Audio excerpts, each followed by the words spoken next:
Wait! Before I review Deadpool, I know what you're all thinking. Why am I in a different location? Well, that's because February break. And I visit my uncle every year for February break, so I'm at his house making this review. I'm in Denver, the Mile High City, if you know what I'm saying.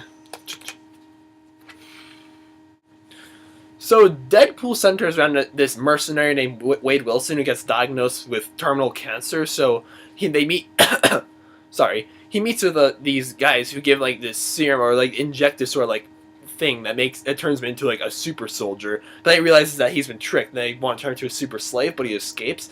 And he goes on this like revenge, and he makes a suit. He has this whole anti-hero approach, and he goes on, and he kicks a lot of bad guys' butts, and it goes on sort of like a revenge story. Now, Deadpool is one out of a whole bunch of highly anticipated superhero movies that we're going to be getting this year in 2016. And I know a lot of people are damning out, oh, it should be rated R, oh no, it should be PG-13. And I've talked a lot about in the past on how just because movies are rated doesn't automatically mean it's good. But I feel like sometimes a film's rating is just fitting for the premise. Like, Deadpool in the comics is very well known for playing a lot of politically or saying a lot and doing a lot of politically incorrect things. You know, like slurs, profanity, lots of blood, lots of gore. That's just Deadpool's thing. I feel like a PG-13 rating just wouldn't be suitable enough for him. So, like, it's just a film's rating sometimes is just fitting for the premise. Like Avatar, for example, I feel like it's fine as a PG-13 film. It doesn't need a whole lot of blood or profanity. And Inside Out, it's fine as a rated G film because it makes a great family comedy. You know, it's Pixar.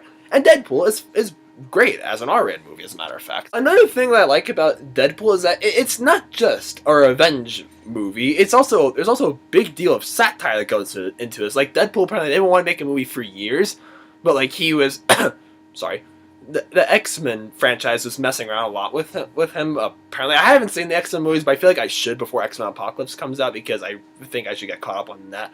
But there's so many shots like fired at literally shots fired because he's got guns. I'll forget it. But like they make fun of so many other superhero movies. Like Ryan Reynolds, the guy who plays Deadpool, is also the guy in Green Lantern. That movie was bad, and they couldn't even afford to make like a real Green Lantern costume, so I had to CGI a costume for him.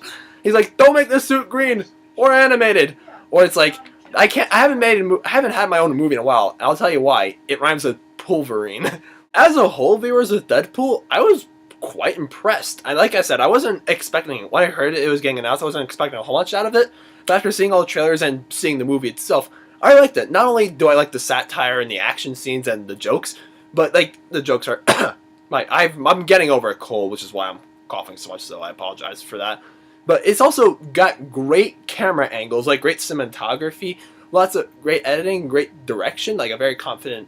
Just overall, it's a really fun movie, and it's proof that not all February and January films are horrible, and I'm super glad about that.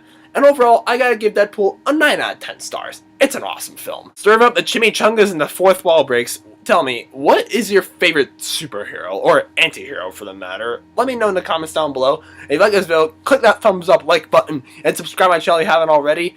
And have a great Valentine's Day.